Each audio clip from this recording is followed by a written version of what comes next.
सभी को जय मसीह की। और मैं प्रभु यीशु मसीह के नाम में मैं आप सभी का स्वागत करता हूं। और आज हम कुछ बातों को लेकर चर्चा करेंगे हिंदुओं के बीच में और ईसाई के बारे में। सबसे पहले हम बात करेंगे ईसाइयों के बारे में कि ईसाइयों के बारे में वो बात क्या है। क्रिश्चियनिटी कब आई भारत में? जब पूर्व में जब एक तारा जब चमक रहा था तो वहाँ पर लिखा है कि पूर्व से कई लोग आए। जब प्रभु यीशु मसीह का जन्म आए तो भारत से भी कई ज्योतिषी इधर से उधर गए, ऐसा माना जाता है। और साथ ही साथ जो प्रभु का चेला था, जो प्रभु के चुने हुए थे, उसमें जो था थोमा, वह भारत आया था।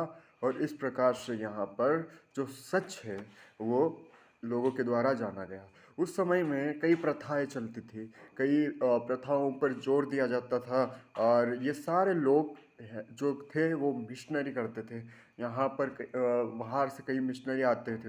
हालांकि अंग्रेज़ों के द्वारा वे आ नहीं सकते थे। अंग्रेज़ उनके ऊपर इतना कठोर हो जाते थे कि वे उन्हें अंदर प्रवेश नहीं करने देते थे, क्योंकि जो मिशनरी लोग आते थे वे वहाँ उनको ज्ञान की बातें बताते थे, उन्हें काम कैसे करना, क्या क्या सारी चीज़ें करना, सिलाई मशीन से रिलेटेड कई प्रकार से ऐसे ऐसे वो काम वहाँ पर उनको सिखाते थे और बताते थे। इस प्रकार से मिशनरी लोग भारत में आकर भारत में प्रभु के काम को फैलाए। कहने का मतलब ये यहाँ पर यही है कि जो अंग्रेज भारत आए थे उन्होंने क्रिश्चियनिटी को यहाँ पर नहीं रखा या छोड़ा, या उन्होंने ज़बरदस्ती दबाव डालकर उन्होंने ऐसा कुछ नहीं किया।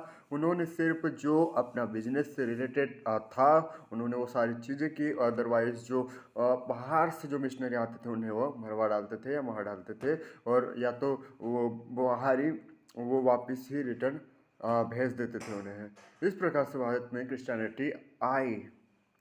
और जो प्रभु यीशु मसीह है, प्रभु यीशु मसीह कोई धर्म बदलने नहीं आया है। वो एकलौते जीवित परमेश्वर का पुत्र है। उसके नाम में जीवन है।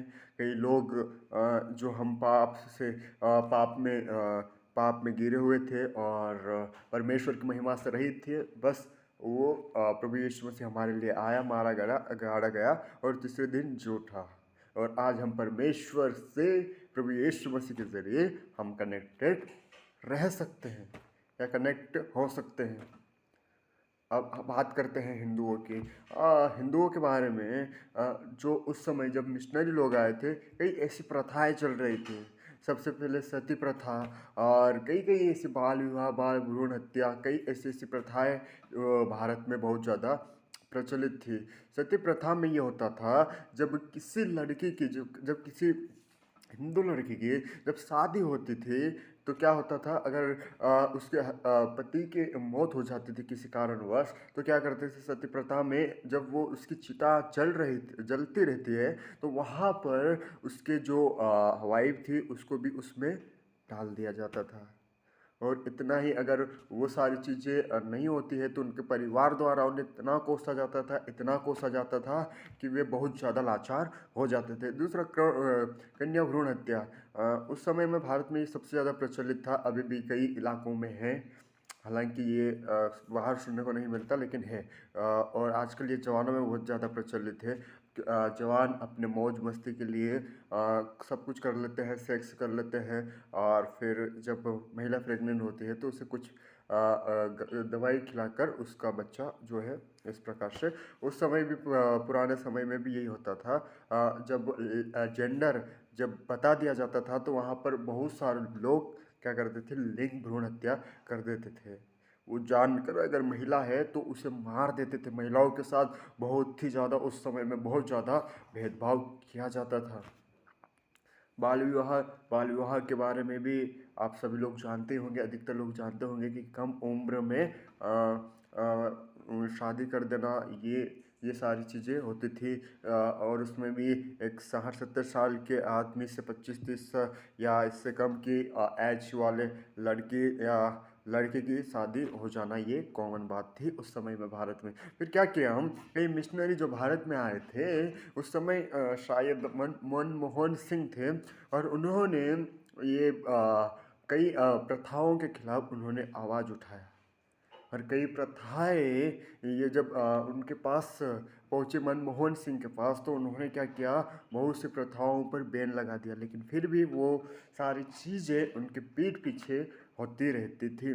यह है सारी चीज़ें जो हमें देखने को मिलती है। और साथ ही साथ जो है क्रिश्चियनिटी, वो उन्होंने उन लोगों ने इतना दुख झेला यहाँ पर, बाहर से आकर उन्होंने ट्रांसलेट किया, अपनी भाषा सीखी, रहन सहन सीखा।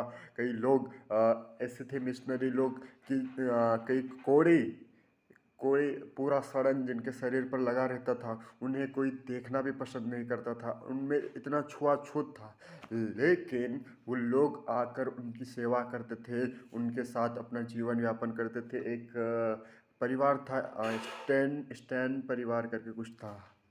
वो परिवार भी इस प्रकार से भारत में आकर रहने लगा। वो बाहर से आया, कई करोड़ी लोगों की वो मदद कर रहा था, लेकिन उनको क्या कर दिया, उनके परिवार को, उनकी वाइफ और एक बच्ची, या शायद शायद बच्ची, उनकी बच्ची या उनके वाइफ को छोड़कर बाकी सबको जिंदा जला दिया गया।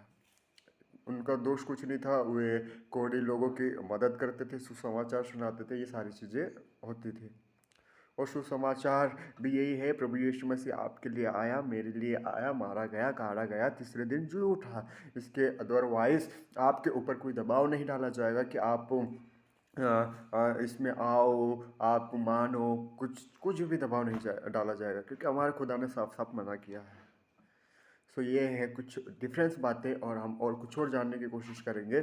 सो आप लोग बने रहे और चैनल को सब्सक्राइब करें, और क्या है आपकी राय हमें ज़रूर बताएं। सभी को जय मसीह की।